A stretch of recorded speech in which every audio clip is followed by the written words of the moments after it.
INEC has blown the whistle, not for campaigns, but for the party primaries. I'm being joined by INEC National Commissioner for Publicity and Voter Education, Mr. Festus Okoye. Thank you so much, Mr. Okoye, for joining us tonight. Give us a sense on a general note, because, well, we do here, INEC will say, we are fully prepared and we are fully ready. This time around, has anything changed? Is INEC fully prepared and fully ready? Yes, we are ready for the conduct of the November 6th, 2021 Anambra governorship election. As we are aware, before we had the incident in Anambra State, this particular commission had already deployed 50% of the non-sensitive materials required for the conduct of that particular election. But after the incident of Sunday, the 23rd day of May 2021, where we lost 376 generating sets, got our collation center burnt, lost 7 utility vehicles, and the rest of them. This particular commission has remobilized to Anambra State. We are trying to put in shape all the things that have been destroyed so that as we move towards the date of the election, we are not going to have any challenges. So we are moving quickly to recover from that particular incident, and we are confident that the election will go on as scheduled. So when you say that you have deployed 50% of the non-sensitive materials, has INEC determined the political parties that will run? How many are they, if you have? Well, as at the close of the period for the giving of notice of intention to conduct party primaries, as you are aware, going by the provisions of the Electoral Act, every political party that is registered by the Commission that intends to nominate candidates for various for the Anambra governorship election is obligated to give the Commission a 21-day notice of its intention to conduct party primaries. At the close of that particular window, a total of 18 political parties gave notice of their intention to conduct primaries to nominate candidates that will be their flag bearers for the Anambra governorship election. And they have also indicated in that particular notice the dates when they are going to conduct their party primaries in accordance with the timetable and schedule of activities that this particular commission rolled out. So some of the political parties are already out there in the field. One political party ought to have conducted their party primaries going by their own schedule and their own timetable. And then the rest, most of them are going to conduct their party primaries this month, with just one of them giving an indication that it will conduct his party primaries on the 1st day of July, 2021. So 18 political parties, good information that you have given us tonight. Although I'm aware that a lot of political parties, some of those whom INEC deregistered, have gone to court to say they were not part of the judgment of the Supreme Court. Are you listening to those kind of political parties? Are they part of those one that you have allowed to be part of this exercise? No, the 18 political parties that indicated their intention to conduct primaries for the nomination of their candidates are the 18 political parties registered by the Independent National Electoral Commission. It is only those 18 political parties that we are listening to. In relation to the matters that are in the Supreme Court, this commission will only listen to the Supreme Court. So some of those matters are still pending in the Supreme Court, and whatever decision or whatever determination the Supreme Court makes, this particular commission will obey. But as of today, as far as the commission is concerned, we have only 18 registered political parties in Nigeria, and it is only those 18 that are going to field candidates for this particular election. But in fielding candidates, we are only going to recognize political parties that follow the letters and spirit of the law in conducting their party primaries. But as of today, 18 political parties registered in Nigeria have given an indication that they want to field candidates, and we are going to monitor their primaries. Okay, we are due for break now, but quickly before we go on break, because I need to also ask you, Several of these political parties you have mentioned are in trouble in terms of administrative leadership of their political parties, which will determine those who are legally permitted to conduct the primaries. It seems a lot of troubles are already rearing its head. Part of the issue is that INEC is conducting asking for primaries early enough so that the pre-election matters will be concluded long before the election starts. But give us a sense of the Electoral Act permits two kinds of political primaries, direct and indirect. Is that right? Yes. Okay, great. So let's go for a break. When we come back, there are a lot of issues. PDP, APC, ABGA, AAC, AA. There are trouble in some of these political parties ahead of the primaries that have since started and ahead of the election. Don't go anywhere. Anna could be giving us updates as to who it recognizes for this election and these processes. Don't go anywhere. We'll be right back, everyone.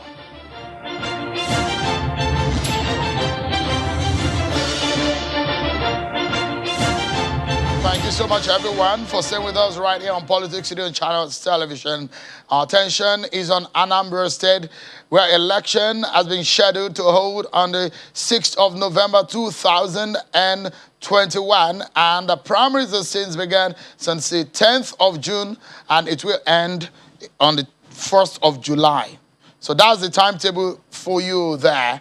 Of the election and what INEC says it will do leading up to the election of November the 6th, 2021. So who succeeds Willie Obiano?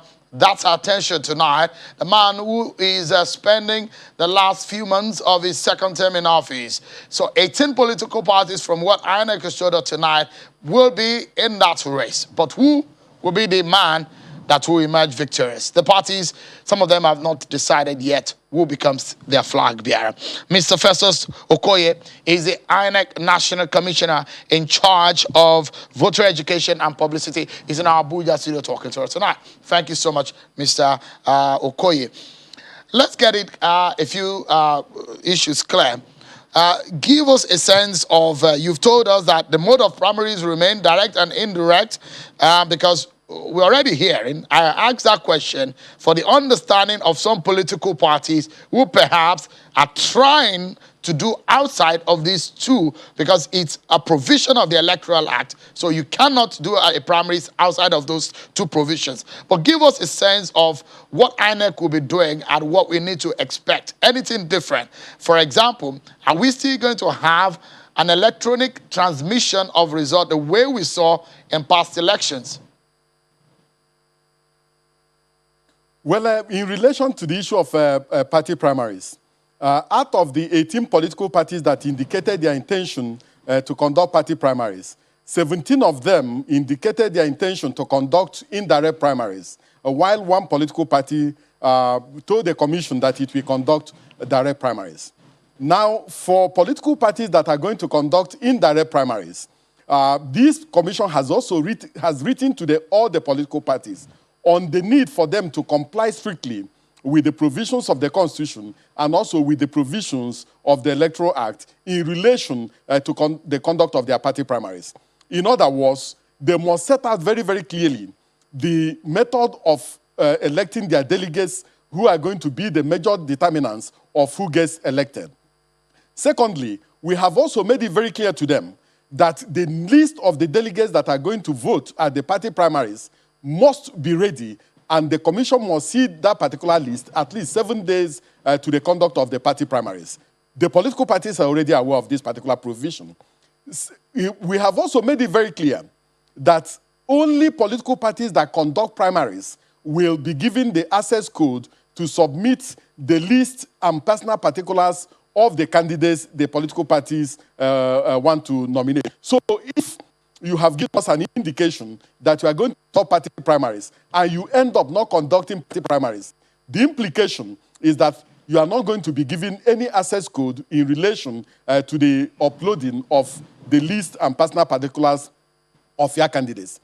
The one other issue that is very germane, that is fundamental, is the fact that by the provisions of the Electoral Act 2010 as amended, the commission will only recognize and monitor party primaries conducted by the National Executive Committee of the political party. No state organ of the party has the right or the virus to conduct any party primaries. So at the end of the party primaries, we are going to give the access code to our portal to the national chairman and national secretary of the political parties for purposes of uploading the list and the personal particulars of the candidates.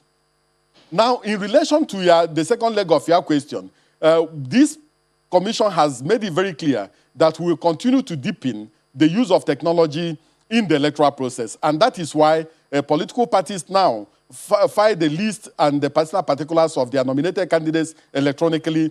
Civil society groups and the media file the list of the people they want to deploy as observers and to cover any of the elections electronically. And we also upload results from the polling units electronically. So we will continue to deepen the use of technology in the electoral process. But in relation to Anambra State, our main focus and our main concern as of today is one, to release the list of the new polling units that the commission has been working on for a pretty long time. And you know that for 25 years, no commission succeeded in bringing into being additional polling units in Nigeria. But this commission has broken that 25-year-old jinx. And by tomorrow, the chairman of the commission will unveil the list of these new polling units and where these polling units are. And we're also going to commence the continuous voter registration exercise nationwide from the 28th day of June this year. But as you know, since Anambra has an election coming up, the commission intends to pay some more attention to Anambra State.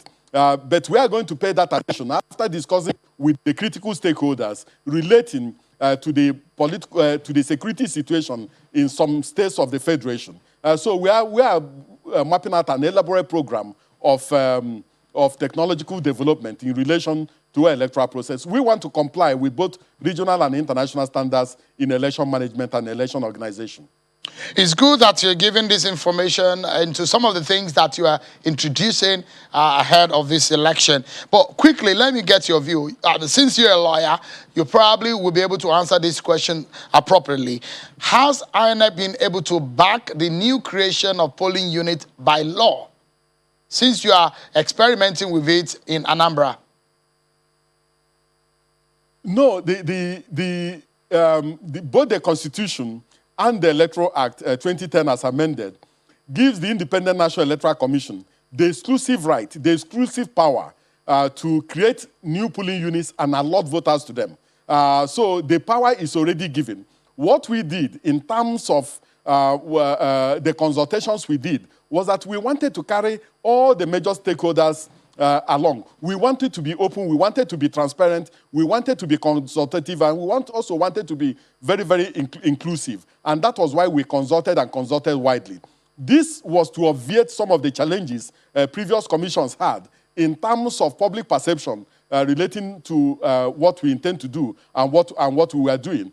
So we decided to consult and consult widely, but ultimately the power to create polling units and allow voters to them resides exclusively with the Independent National Electoral Commission, and we don't share that particular power with any other organ or any other agency or any other commission.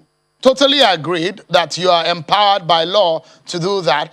But one thing as a lawyer, of course, that you also need to clarify to us tonight is that the number of states in Nigeria are captured in Nigerian law. The number of local governments are captured in Nigerian law. And under the Nigerian election law also, the capture is also captured the number of polling units. And so that is the area that I want you also to tackle or talk to us about. Has the number that you have created been captured, gazetted, if that is a word that lawyers want to use? But I know that the existing, the old polling unit numbers are also captured under the electoral law. No. You see, if you look at the law very well, you will see that the Electoral Act gives the commission the exclusive right to create additional polling units and allow voters to those polling units.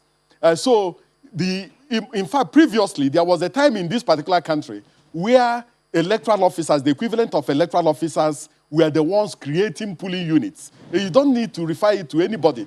The moment the number of registered voters reach a certain threshold, you just create an additional polling unit, and then you go on.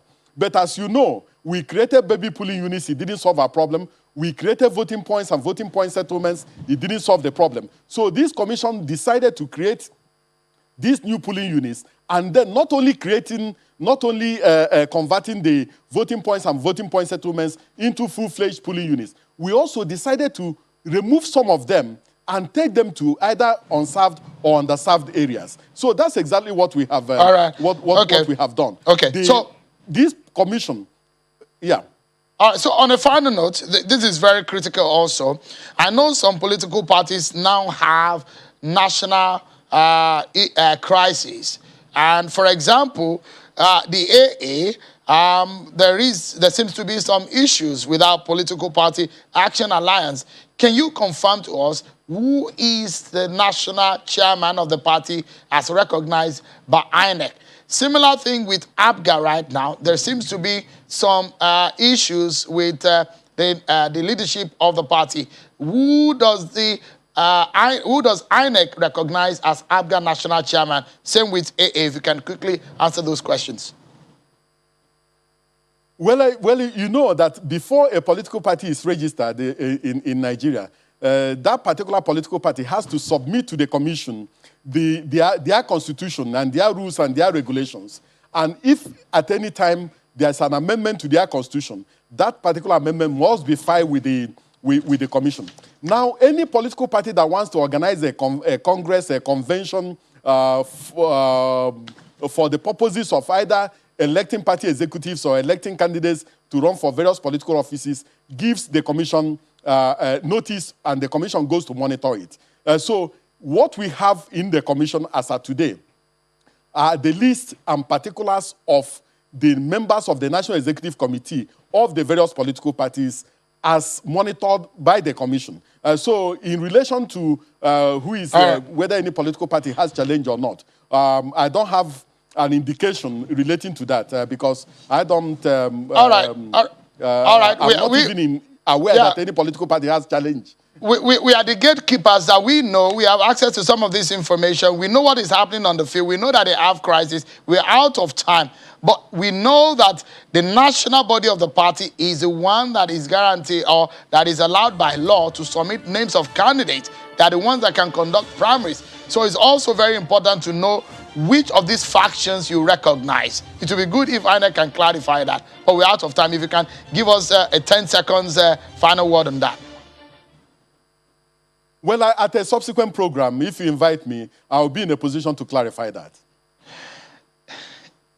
Very good answer from a lawyer who wouldn't want to commit himself. Mr. Festus Okoye, National Commissioner for INEC on the voter education and publicity. Thank you so much for the education and information tonight. Thank you so much. And that's our show for today, everyone. Many thanks for watching. I'm Sean Kimale. Bye for now.